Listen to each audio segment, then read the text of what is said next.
Lift Every Voice and Sing, played by Malachi Thompson and Africa Bass. This is Democracy Now!, democracynow.org. The War and Peace Report. We're broadcasting on close to 900 stations on Pacifica and NPR and college and community stations, on public access TV stations and PBS TV stations, and both TV satellite networks. Dish Network Channel 9415, Free Speech TV, 9410 Link TV, and on Direct TV Channel 375, and we're video and audio podcasting at democracynow.org. Our headlines also available in Spanish for any radio station to take, as over 250 are. We turn now to a pivotal but largely overlooked event in American history: the mass migration of African Americans from the South to the north and west of the country.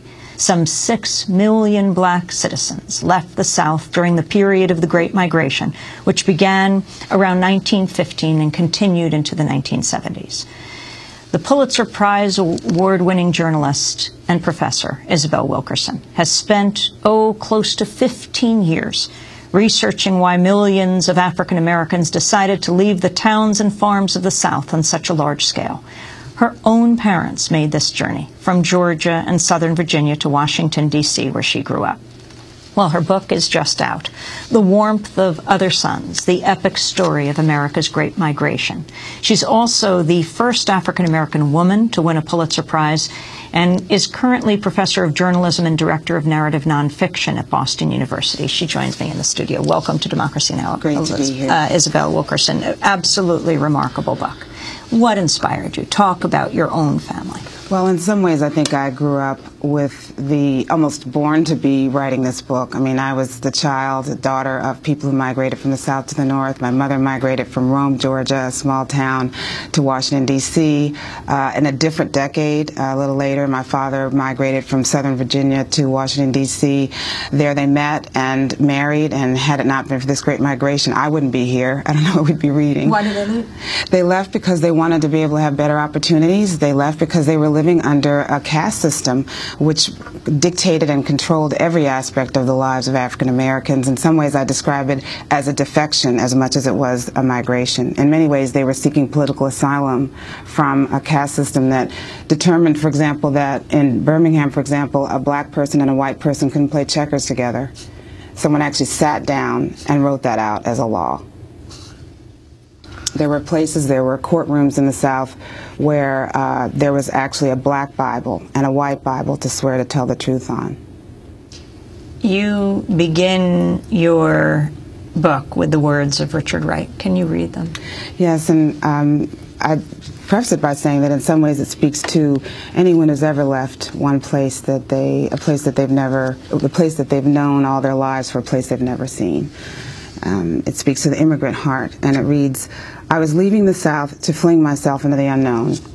I was taking a part of the South to transplant an alien soil, to see if it could grow differently, if it could drink of new and cool rains, bend in strange winds, respond to the warmth of other suns, and perhaps to bloom." And that's where you got your title. That's The Warmth of Other Suns. So in your book, you interviewed, what, 1,200 people? I stopped counting after 1,200. It's such a remarkable work and so beautifully drawn. The 3 different families that you follow illustrate the different migrations. Explain.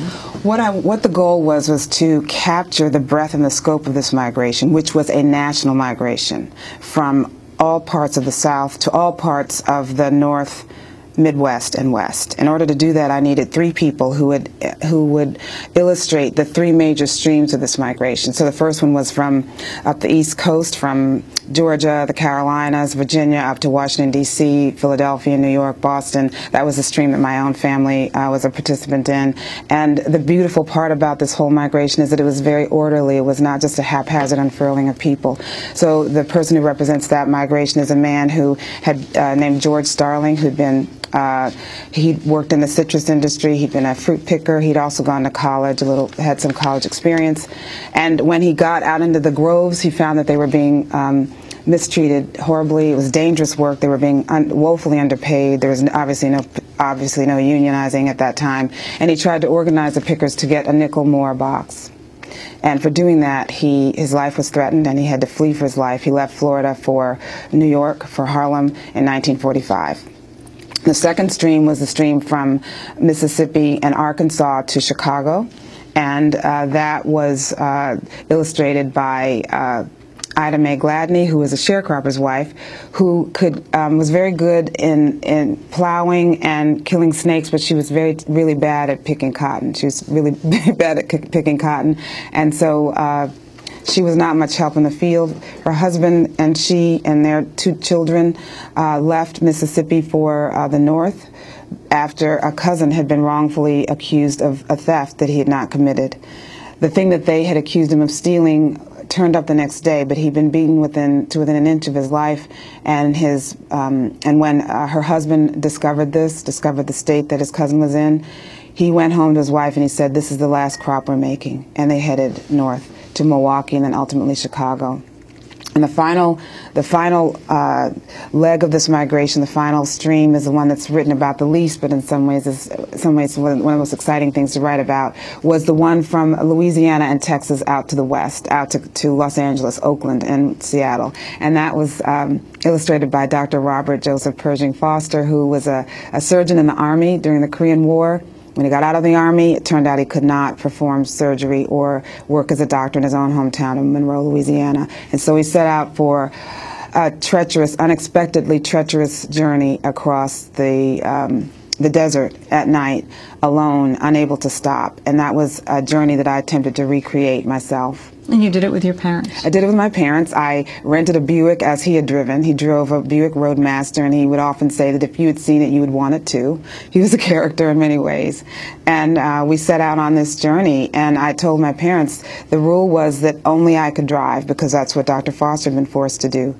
We got to the really treacherous part of the journey where we're going. It was nighttime. We couldn't stop because he had not been permitted to stop. No one would take him in. He couldn't find a room to stay. Because he was black? Because he was black, and he had not anticipated that. He thought once he got past a certain point, he'd be able to stop, but he found that not to be the case. And so I tried to recreate that, and I wanted to experience what was it like to have your fingers get swollen from gripping the wheel for so long, for so many hours. Your eyes grow heavy, so heavy that they begin to ache, and yet there's still more road, and there were hairpin turns, and it was dark, and you're going miles upon miles upon miles, no settlements at all, even to this day. You're driving around the mountains there, 2-lane roads, and at a certain point my parents said, "Let's stop the car now. We must stop, and if you won't stop, let us out." Because it was really, I mean, you know, you're going over the lines, and clearly I was weary and tired. We had no trouble finding a place because it was no longer 1953, which is an indication of how far the country has come since that time. We still have a ways to go, though. Isabel Wilkerson, talk about the Clarks and what happened to them. The people in this migration experienced such hardship and repression in the South, so that by the time they got to the North, it's so disheartening to discover what they had to experience when they got to the North. In this case that you're speaking of, it's the Clark family, Harvey Clark and his wife. They had 2 adorable children, maybe 4 and 6, and he had a pretty good job. He was an Army veteran, and he had a pretty good job as a bus driver, pretty well paying at that time. We're talking the early 50s. And he needed to find a place for his family to stay. They were all. Where did they live? They were living in Chicago, on the south side of Chicago. But they had come up. They'd come up from Mississippi as part of this great migration, and they found themselves, which is the case for most African Americans in this circumstance, they found themselves hemmed in to very restricted islands within certain sections of a particular city. And it didn't matter which city you're speaking about. It happened in many of these cities, but this happened to be Chicago. They were actually sharing an apartment with another family, so they were overcrowded as it was. And they found a new apartment. They were so excited about it because actually rents were higher for African Americans in those hemmed in places, because there was no competition. What choice did they have? So he found an apartment for his family in a suburb called Cicero. And they were so excited because they were going to be getting more space for less money, and it seemed to be a nice, safe neighborhood. Well, when they tried to move in, they were not permitted to do so. They had to go to court in order to even move their belongings in. When they moved their belongings in, they could then not move themselves in because a mob of several thousand gathered around and prevented them from actually moving in. Ultimately, those people went into this apartment building, went into their apartment on the second floor, ransacked it, threw all of their belongings, including the piano and sofas and chairs. They even pulled out the fixtures, the radiators, and threw them out the second floor window. And then they set everything afire. Then they set the entire building afire, which then left the white people who were living in the building homeless. And that was in the early 50s, not that long ago. That was their welcome to the North. Yes. And that goes to this other issue of the tremendous risk that people were taking. They had no idea what would happen to them at the other end. I think it's an indication, though, of how bad things were for them where they were living. I mean, to go back into that era, one of the goals of this book was to try to put the reader into this world, which is almost hard to imagine now. And it was not that long ago. It really wasn't. It's within the lifetimes of many people who are living today. Which is also why you wanted to do this. Which is why I wanted to do it. I felt a great urgency to reach these people before it was too late. But the idea was to try to make this come alive. And so the lives that they were leading in the South, where their every move was dictated by the laws of Jim Crow, this caste system, as I described it, and there was a lynching every 3 days during the period leading up to this Great Migration. So they had very little in the way of options. Everyone who was African American in the South at some point had to make a decision whether they were going to leave or whether they were going to stay. And these are the brave people who made the decision to leave. They left everything they knew, mother, father, kinfolk, the land that they knew, property, everything. And this is before the days of cell phones and easy long distance Skype. I mean, there was really, they were turning their back perhaps forever on all that they'd ever known to make this great risk. And yet, what they received, their expectations and their dreams in some ways were quite modest. They weren't looking to run Fortune 500 companies necessarily or to own skyscrapers. They were essentially looking for the freedom to be able to walk the streets freely, to be able to apply for a job that they felt that they could qualify for, to be able to get paid. I mean, the idea of being paid fair wages for their hard work was unknown to them in the South. So they were also looking for the opportunity for their kids to go to good schools. Many of them had not had the opportunity to do that. Clearly they had gone to segregated schools that were clearly separate and not equal. So by simply leaving, simply the act of leaving meant that their lives were going to be modestly better. So when we talk about the assessment of this Great Migration, what did it mean? How successful was it or was it not? In some ways, when you look at what did these people want, leaving was in a way its own point. And they achieved something just by leaving. There are many other things in aftermath of it, but it's a declaration of independence in the true sense of the word. It was the Emancipation Proclamation actually put into effect by the people themselves because it had not been lived up to in the South. This migration, of course, not just affected the people who went on it, 6 million people. It restructured America. It restructured America, restructured the North and the South. The majority of African Americans that you meet in the North, the Midwest, and West are products of this Great Migration.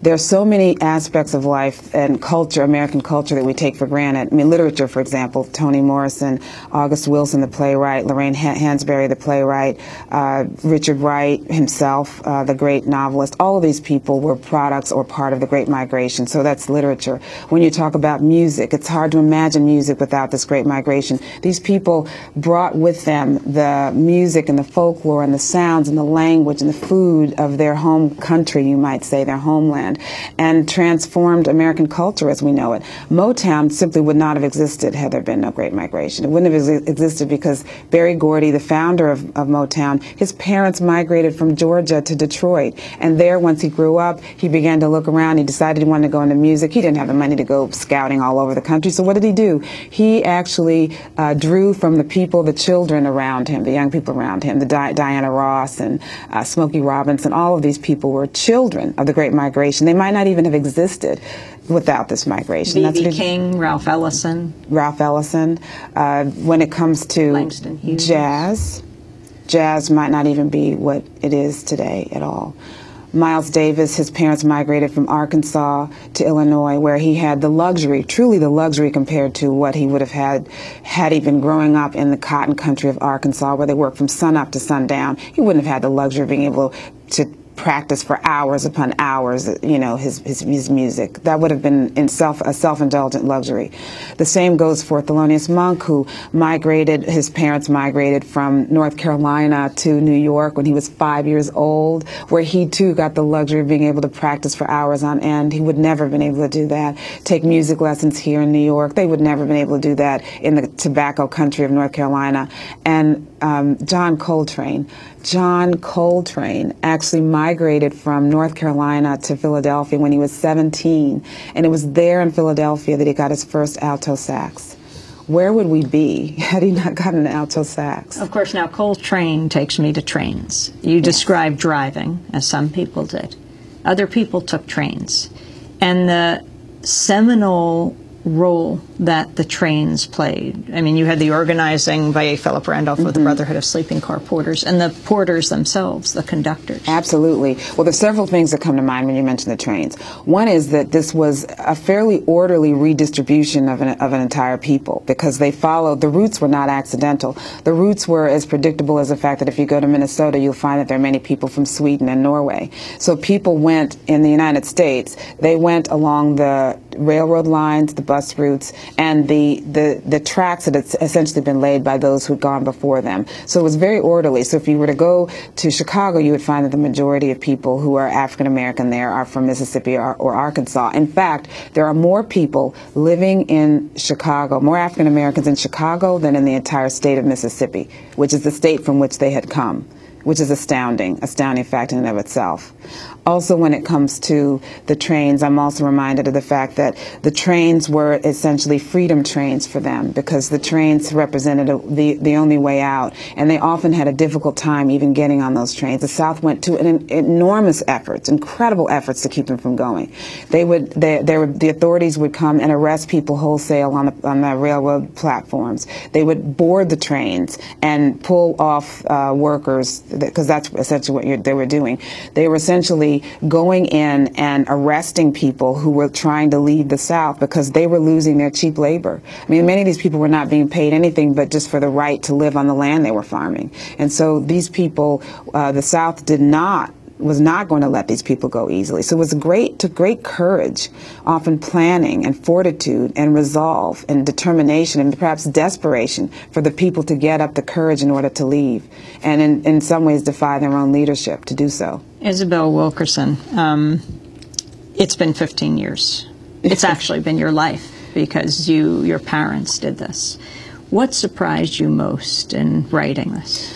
I think what surprised me most is that the research actually affirmed so much of what I grew up with. I grew up in a world in which almost everybody was from North Carolina, South Carolina, Georgia, and people worked really hard. People worked multiple jobs.